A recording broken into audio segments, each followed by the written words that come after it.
Hello student, स्वागत है आप सभी का एक बार फिर से हमारे इस ऑफिशियल यूट्यूब चैनल में जिसका नाम है एसोल सॉल्यूशन। मैं चंदन कुमार हाजिर हूँ आप सभी के सामने अपनी एक और नई वीडियो के साथ। सो गाइस, आज की इस नई वीडियो में हम बात करने वाले हैं उन सभी स्टूडेंट्स के लिए जो भाई एसोल में न्यूली एनरोल हुए हैं, उनके पास में बीए प्रोग्राम का कोर्स है और भाई उनके पास में हिस्ट्री का विषय है। तो भाई आज की जो ये नई वीडियो है उन सभी के लिए मोस्ट इंपॉर्टेंट होने वाली है, क्योंकि ये क्लास नंबर 2 है जिसमें हम हिस्ट्री के फर्स्ट यूनिट की बात करने वाले हैं। आप सभी को पता है आपकी जो हिस्ट्री की बुक है उसमें टोटल 217 पेज है, 8 यूनिट्स हैं और एक एक यूनिट आपकी काफ़ी पेजेस की है। तो ये आपकी वीडियोस जो होगी वो कई पार्ट्स में आई करेगी, एक एक यूनिट को ख़त्म होने में एक एक हफ्ता लग सकता है। और यहाँ पर हम कंप्लीट गाइडेंस आप लोगों को देंगे, कंप्लीटली बताएंगे किस क्वेश्चन के अंदर कितना लिखना है, कैसे लिखना है, क्योंकि स्कूलिंग लाइफ से आप लोगों का जो अब है वो लेवल एक अलग हो चुका है। आप अब ग्रेजुएशन के अंदर आ चुके हो। अब आपके एग्जाम में अगर ऑनलाइन पेपर होंगे तो आप लोगों के एग्जाम में 4 क्वेश्चन आप लोगों को करने होंगे। एक क्वेश्चन की जो वेटेज है वो 25 मार्क्स की बन जाती है, क्योंकि एसओएल का पेपर में चाहे बेशक से आपके 75 लिखा आ जाए बट आपको मिलेगा 100 में से ही, क्योंकि कोई प्रैक्टिकल नहीं होता एसओएल के अंदर। तो भाई जो स्टूडेंट्स एसओएल या नॉन कॉलेज के हैं तो वो अपना 100 कंसीडर करके रखेंगे। जो रेगुलर कॉलेज के स्टूडेंट्स आज की इस वीडियो को देख रहे हैं तो भाई क्योंकि सिलेबस तो तीनों का अब सेम हो चुका है, अब ये वीडियो जो है ना केवल एसओएल के लिए, एनसी वेब के स्टूडेंट्स के लिए, बल्कि वे सभी स्टूडेंट जो कि इग्नू में या फिर किसी और स्टेट यूनिवर्सिटीज़ में भी पढ़ते हैं। अगर आप लोगों को स्रोतों के बारे में पढ़ना है, इतिहास के अंदर प्राचीन भारत का अगर आप इतिहास पढ़ रहे हो तो भाई आप लोगों के लिए वीडियो बहुत ही ज़्यादा इंपॉर्टेंट होने वाली है, क्योंकि हम बात करने वाले हैं कंप्लीट वे में। सबसे पहली बात, हम क्या क्या पढ़ने वाले हैं, एक एक चीज़ को हम आपको अच्छी बारीकी से बताएंगे। और यहाँ पर ये जो वीडियो है इसमें अभी हम वैसे ज़्यादा तो नहीं पढ़ेंगे, लेकिन बट इतना ज़रूर पढ़ेंगे कि आप लोग आज इस क्लास में जब पढ़ के जाएंगे तो आप ये ज़रूर बात बोलेंगे कि हाँ सर, हमने बहुत कुछ नया सीखा, हमें बहुत कुछ सीखने को मिला। और साथ ही साथ मैं चाहता हूँ हमारी जो बढ़िया दबंग क्लास हो उस टाइम पे हो और अधिक से अधिक मित्र हमसे जुड़ जाएँ, क्योंकि अभी हिस्ट्री से हमने शुरुआत करी, क्योंकि हिस्ट्री का जो सिलेबस है वो बहुत ज़्यादा लेंथी है इंग्लिश के मुकाबले, हिंदी के मुकाबले, या फिर वे स्टूडेंट जिनके पास में ईवीएस होगा उन सब की भी बात करते हैं। और पॉलिटिकल साइंस वगैरह या एजुकेशन है तो भाई आप सभी के पास में बहुत लेंथी सब्जेक्ट है, पर हिस्ट्री सबसे ज़्यादा लेंथी है। तो हमने हिस्ट्री से शुरुआत करी है और भी क्लासेस आप लोगों की चले करेगी। तो अगर आप लोगों को क्लासेस पसंद आए तो आप सब्सक्राइब कर सकते हैं। जितने भी आप लोगों के व्हाट्सअप ग्रुप्स है आप उसमें शेयर कर सकते हो, आप अपने व्हाट्सअप के स्टेटस पे डाल सकते हो क्लास के, स्कूल के जो भी ग्रुप्स थे, क्योंकि उन लोगों के भी स्टूडेंट्स को लाभ मिल सकता है, तो आप उनको भी शेयर कर सकते हो। चलिए स्टार्ट करते हैं यहाँ पर। तो सबसे पहली बात तो हम लोग क्या क्या पढ़ने वाले हैं, इस चैप्टर का थोड़ा सा इंट्रोडक्शन मैं आप लोगों को आपकी बुक वाली पेज पे लेके जाना चाहता हूँ। अब स्टूडेंट्स ये भी पूछेंगे कि बुक कब मिलेगी, तो बुक का आप इंतजार मत करो, डाउनलोड कर सकते हो, ऑनलाइन डाउनलोड कर लीजिए। अगर आपको डाउनलोड करना नहीं आ रहा तो चैनल को सब्सक्राइब करें और वीडियो देखते रहें, क्योंकि यहाँ से आप लोगों को कंप्लीट वे में नोट्स भी बनाने का तरीका पता चल जाएगा। बुक से समझ नहीं आता लोगों को तो यहाँ पर से आपको सब कुछ समझ में बिल्कुल आएगा। ये आपकी बुक है, आप इसका पीडीएफ एसओएल की वेबसाइट पे डाउनलोड कर सकते हैं, नहीं तो आप बुक का आपके फीस रिसिप्ट पे बुक का नाम आ चुका होगा, आपके टाइम पीरियड आ चुका होगा, आप गूगल पे डायरेक्टली वो टाइप कर दीजिए, आगे लिंक्स आप लोगों के सामने आ जाएंगे। आप सीधा जाना उस वेबसाइट पे डाउनलोड कर लेना, आपको डाउनलोड करने का ऑप्शन मिल जाएगा। अगर आपको फिर भी नहीं हो पाता तो आप हमें कमेंट कर देना, हम आपको सिखा देंगे किसी वीडियो में। तो यहाँ पर कल हमने इंट्रोडक्शन देखा था कि कौन कौन से चैप्टर पढ़ने हैं, किस में से क्या पढ़ना है। अब यहाँ पर फर्स्ट यूनिट के बारे में बात करने वाले हैं, तो फर्स्ट यूनिट को खोल लेते हैं। फर्स्ट यूनिट को खोलने के बाद में हम देखेंगे इसके अंदर कि हमें इसमें क्या क्या पढ़ना है।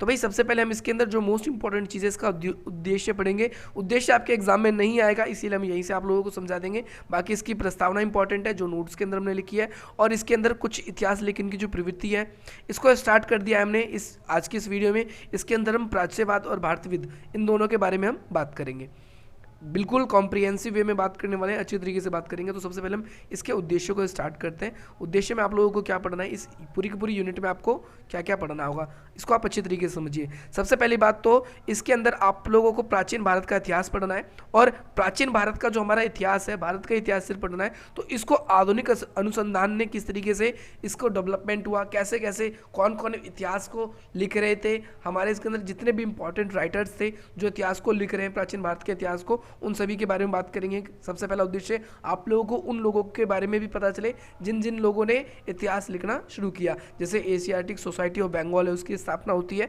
इसके बारे में भी बात करेंगे। इसके साथ साथ सेकंड उद्देश्य इसका क्या है कि भाई विभिन्न ऐतिहासिक प्रवृत्तियों जो भी इतिहास की प्रवृत्ति थी उन सभी को आपको उसकी पृष्ठभूमि का पता चल सके, किस तरीके से वहाँ की राजनीतिक व्यवस्था थी, जो भी इतिहास में पढ़ेंगे किस तरीके से उसका बैकग्राउंड था, क्या चीज़ें थी क्या नहीं। और साथ ही साथ इस जो हम इसमें स्रोत पढ़ेंगे उसके अंदर हम इतिहास को पुनर्निर्माण का कार्य भी करेंगे।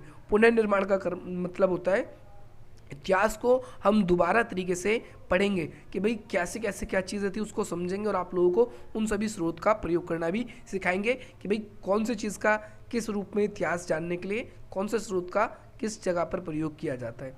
इसके साथ साथ हर एक स्रोत की क्या सीमाएं होती है और हर कौन से स्रोत हमारे पास में बहुत इंपॉर्टेंट होते हैं हमारे लिए इतिहास लेखन के लिए, कौन कौन से नहीं होते, और एक स्रोत की क्या क्या सीमाएं होती है।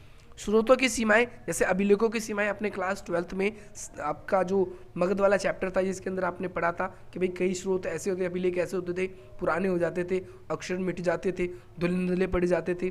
कई अक्षर ऐसे होते थे आप लोगों के जिसमें आप ये भी देखते थे कि जो इतिहास होता था, हम इसको अच्छी तरीके से समझने का प्रयास करेंगे कि जो भी स्रोत होते थे ऐतिहासिक स्रोत, तो भाई उसमें अक्षर लिखावट मिट जाती थी, कई जो उनके खोज करते करते काफ़ी लेट हो जाता था, कई आधे से आधा भी। सो स्टूडेंट्स यही था आप लोगों के लिए उद्देश्य के अंदर आपने ये देखा कि भाई हर एक स्रोत जो है उसकी कुछ ना कुछ सीमा होती है। अभी यहाँ पर अगर मैं सारे पासे खोल दूंगा तो आप लोगों को आगे समझने में दिक्कत होगी कि सर क्या क्या बोल रहे हैं। इसे सिक्कों का एक एग्जाम्पल ले लेते हैं हम कि भाई सिक्के की भी एक सीमा होती है, उसके बाद हमें वो इतिहास नहीं बता सकता। सिक्के हमें अपने समाज के बारे में कुछ हद तक जानकारी देते हैं, जैसे देवी देवताओं के, कुछ हद तक हमें बताते हैं कि उस समाज की अर्थव्यवस्था कैसी थी, क्योंकि हम सिक्कों की संरचना से पता लगाते हैं सारी चीज़। सिक्के पर जिस देवता की फोटो छपी होती है हिंदू देवता की, तो हम समझ जाते हैं कि भाई हिंदू कालीन राजा था, हिंदी भाषा में उस पर लिखा है, संस्कृत भाषा में लिखा है, इंग्लिश भाषा में लिखा है। आज के सिक्के देखें हम तो भाई इंग्लिश भाषा में और हिंदी भाषा में लिखा होता है भारत के सिक्के, तो हम समझ जाते हैं आधुनिक समय के सिक्के हैं। लेकिन मध्यकाल में अगर हम देखते हैं उसमें अरबी, फारसी या फिर इस तरीके की भाषाओं का प्रयोग होता है। प्राचीन काल के सिक्के देखते हैं तो उसमें संस्कृत भाषा का प्रयोग होता है। तो उस समय का समाज के जो शासक थे वो कैसे थे, इन सब चीज़ों की हमें जानकारी मिलती है। हम कंप्लीट वे में बात करेंगे, ये तो एक एग्जाम्पल रहा आप लोगों के लिए। तो सबसे पहले परिचय और प्रस्तावना दोनों एक ही चीज़ होती है। कोई भी टॉपिक अगर आप स्टार्ट कर रहे हो आपके एग्जाम में अगर आ जाएगा, कौन से क्वेश्चन आएंगे तो अभी आपको बताऊंगा मैं, क्योंकि आप लोगों को भी स्टार्टिंग से ही पढ़ना पड़ेगा, समझना पड़ेगा। बुक पढ़ने की आपको बुक बहुत ही ज़्यादा हार्ड लगेगी। बुक जो है आप लोगों को समझ स्टार्टिंग में नहीं आएगी, लेकिन जब आप लोग इस वीडियो को कंप्लीटली देख लोगे तो जहाँ तक हमने आप लोगों को पढ़ाया बिल्कुल अच्छी तरीके से आप लोगों को बुक समझ में आ जाएगी। तो भाई इतिहास का जो अध्ययन है वो हमारे पास, अगर आज हम अपने प्राचीन भारत का अगर हम इतिहास का अध्ययन कर रहे हैं तो भाई हमारे पास में बहुत सारे ऐसे साहित्यिक स्रोत हैं। पहली बात तो आप लोगों को पता होना चाहिए साहित्यिक स्रोत क्या है। साहित्यिक स्रोत का मतलब है बहुत सारे साहित्यिक साक्ष्य हमारे पास मौजूद हैं। जैसे प्राचीन भारत का अगर हमें इतिहास जानना हो तो हमारे पास में वेद है, वेदांग है, रामायण है, महाभारत है, संगम है, तो भाई संगम साहित्य है। ऐसे बहुत सारी चीज़ें हैं, या फिर जैन बौद्ध धर्म के भी हमारे पास में कुछ साहित्य है। अगर हम उन सबको पढ़ते हैं तो हमें प्राचीन भारत का इतिहास पता चलता है। परंतु अगर हम बात करें तो कल्हण द्वारा एक रचित, क्या नाम है, राजतंगणी, ये एक बुक का नाम है। और ये कश्मीर के जो राजा थे उन्होंने 12वीं शताब्दी में अपना इतिहास खुद लिखवाया था, और इसके अंदर बिल्कुल पूरा का पूरा तिथि के साथ में, डेट के साथ में पूरा का पूरा वर्णन किया गया कि किस टाइम पे क्या था, क्या की चीज़ें कैसी थी कैसे नहीं थी। तो सबसे पहले किसी राजा ने लिखित रूप में अपने बारे में बिल्कुल बाकायदा डेट वाइज अगर कुछ रखा था तो वो कौन था, वो 12वीं शताब्दी के कश्मीर के राजा थे वहांकर। इसके बाद में भारत के अंदर जो इतिहास लेखन की परंपरा है वो शुरुआत हुई, और इतिहास लेखन की परंपरा कब हुई, 18वीं शताब्दी के उत्तरार्ध में शुरू हुई। उत्तरार्ध शब्द का मतलब क्या होता है, आप बुक पढ़ेंगे तो आपको बहुत बार मिलेगा। उत्तरार्ध मतलब 18वीं शताब्दी के आधे के बाद से, यानी 18वीं शताब्दी का मतलब आपको बताएं 1750 के बाद की बात हो रही है यहाँ पर। सो गाइस, आप सभी को पता होगा कि भाई इतिहास जो पढ़ना और लिखना, इतिहास लेखन का जो कार्य रहेगा ये बहुत ही प्राचीन है, और जो पुरावस्तुओं का या फिर जो भी पुरा साक्ष्यों का अध्ययन करता है उसे हिंदी में पुरातात्विद बोलते हैं, और इंग्लिश में इसे क्या बोला जाता है, इसे इंग्लिश में क्या बोला जाता है आप मुझे कमेंट करके बताएंगे।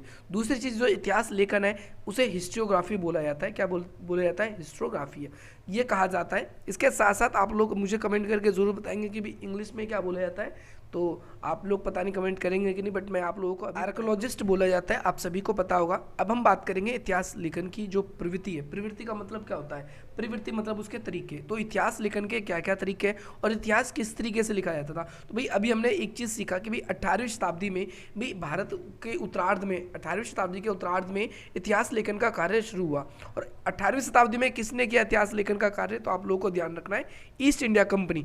ईस्ट इंडिया कंपनी आपको पता है कि भाई 18वीं शताब्दी के जो उत्तरार्ध है यानी 1757 में एक युद्ध होता है, प्लासी का युद्ध, जिसमें बंगाल के नवाब सिराजुद्दीन दौला और ईस्ट इंडिया कंपनी के जो अधिकारी हैं रॉबर्ट क्लाइव, उनके बीच में युद्ध होता है।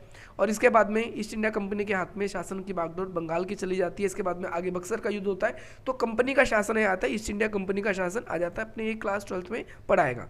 और ईस्ट इंडिया कंपनी का जो शासन का जो जिम्मेदारी है वो उनके हाथ में रही लंबे समय तक। 1857 तक उनके हाथ में ही रहता है शासन की पूरी बागडोर। लेकिन 1857 में जैसे ही 1857 का जो महाविद्रोह होता है उसके बाद में क्राउन का शासन वहाँ पर लग जाता है। इसके बारे में बात करेंगे, डिटेल्स वाइज बात करेंगे हम। लेकिन यहाँ पर भी आप लोगों को छोटी छोटी चीज़ें समझनी है। हम आप लोगों के लिए अलग से सेशंस भी लेकर आए करेंगे जिसमें सिर्फ हम आप लोगों के डाउट्स पूछा करेंगे। तो आप लोगों के अगर डाउट्स रहेंगे तो आप उसमें अपने डाउट्स को क्लियर करवा सकते हैं। तो यहाँ पर हम एक चीज़ के लिए ये आप लोगों को ज़रूर इंश्योर करना चाहेंगे कि आपको जो चीज़ें दिक्कत लग रही है तो आप उसे अपनी कॉपी में फटाफट नोट डाउन कर लें ताकि डाउट सेशन में आप अच्छी तरीके से पूछ लें। तो भाई शासन व्यवस्था की पूरी जो बागडोर है वो किसके हाथ में चली गई थी? ईस्ट इंडिया कंपनी के हाथ में चली गई थी।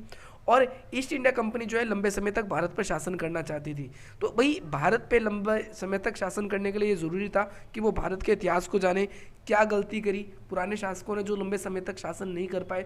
भारत के समाज, संस्कृति और राजनीतिक परिवेश को उनको समझना बहुत ही ज़्यादा आवश्यक था, तभी वो भारत पर लंबे समय तक शासन कर पाते, अन्यथा नहीं कर पाते। इसके फलस्वरूप ही आगे चल के इन्होंने क्या किया था? 1700, यहाँ पर आप डेट सही कर लेंगे, 1784 कर लेंगे। 1784 में क्या किया थे इन्होंने? एशियाटिक सोसाइटी ऑफ बंगाल, उसकी स्थापना करी थी। कहाँ पर? कलकत्ता के अंदर स्थापना हुई थी। आपको ये ध्यान करना है, डेट जो है आप इसको ठीक कर लेंगे, ये थोड़ा सा जल्दबाजी में लग रहा है, गलत हो गया।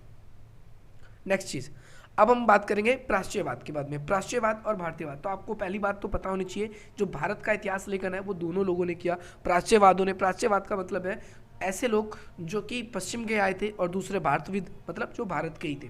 तो प्राच्यवाद यानी जो यूरोपियंस थे और भारतीयविद मतलब भारत के थे। तो भाई दोनों लोगों ने प्राचीन भारत के इतिहास को या मध्यकालीन भारत के इतिहास को हर तरह के लोगों ने मिलकर लिखने का प्रयास किया है। और प्राच्यवाद का मतलब ज़्यादातर जो भारत का इतिहास है वो ईस्ट इंडिया कंपनी के अधिकारियों का उसमें महत्वपूर्ण स्थान रहा, इसीलिए। लेकिन जो भारतीयविद लोग थे उनकी बिगैर भूमिका के ये संभव नहीं हो पाता। ईस्ट इंडिया कंपनी का एक अधिकारी था जिसका नाम था सर विलियम जोन्स, उनकी सबसे खास भूमिका रही थी और उन्होंने भारतीय इतिहास के अंदर बहुत ही अपना प्राचीन भारत के इतिहास लेखन में अपना महत्वपूर्ण भूमिका निभाई। इसके अलावा जो सर विलियम जोन्स है, इनके अलावा चार्ल्स विलिंग्स जो है, इन्होंने भी भारत के इतिहास, साहित्य, समाज इनमें अपनी खास रुचि रखी थी। लेकिन अगर हम बात करें तो जर्मनी के एक विद्वान थे जिनका नाम था मैक्स मूलर। भाई इन्होंने भी भारत के इतिहास को लिखने में बहुत मुख्य भूमिका। इन्होंने ज़्यादातर अपना समय जो है, अधिकतर समय अगर हम बात करें तो इंग्लैंड में रहकर ही इतिहास का विश्लेषण किया था, परंतु इनका भी महत्वपूर्ण स्थान है, ये आपको ध्यान रखना है। अब भाई भारतीय इतिहास की जो आगे बात करेंगे हम वो अगली वीडियो में बात करेंगे। आप लोगों को ये वीडियो कैसी लगी, पसंद आई कि नहीं आई? मैं चाहता हूँ अधिक से अधिक मित्र हमारे साथ लाइवली जुड़े ताकि अपने डाउट सेशन में, क्योंकि इनमें भी पढ़ने के बाद में हो सकता है उनके मन में कोई डाउट आएगा। तो भाई अगर आप लोगों को डाउट सेशन के बारे में कोई भी जानकारी लेनी है या आप लोगों को लगता है कि हमारी तरफ से आप लोगों के लिए डाउट सेशन भी अरेंज करने चाहिए, तो आप अपने कमेंट्स बताइए। जिस तरीके से आप लोगों के कमेंट्स आएंगे उस डे के हिसाब से आप लोगों के लिए डाउट सेशन अरेंज किए जाएंगे और उसके अंदर आपके जितने भी डाउट्स हैं वो क्लियर किए जाएंगे। मुझे लगता है आज की इस वीडियो से आप लोगों को बहुत वैल्यू मिलेगी और इसी प्रकार के इंटरेस्टिंग वीडियोस पाने के लिए आप हमारी वीडियोस को लाइक करेंगे, अधिक से अधिक मित्रों तक शेयर करेंगे और हमारे चैनल को सब्सक्राइब करना बिल्कुल भी नहीं भूलेंगे। चलिए गाइस, मिलते हैं आपसे अपनी अगली वीडियो में। जय हिंद, जय भारत।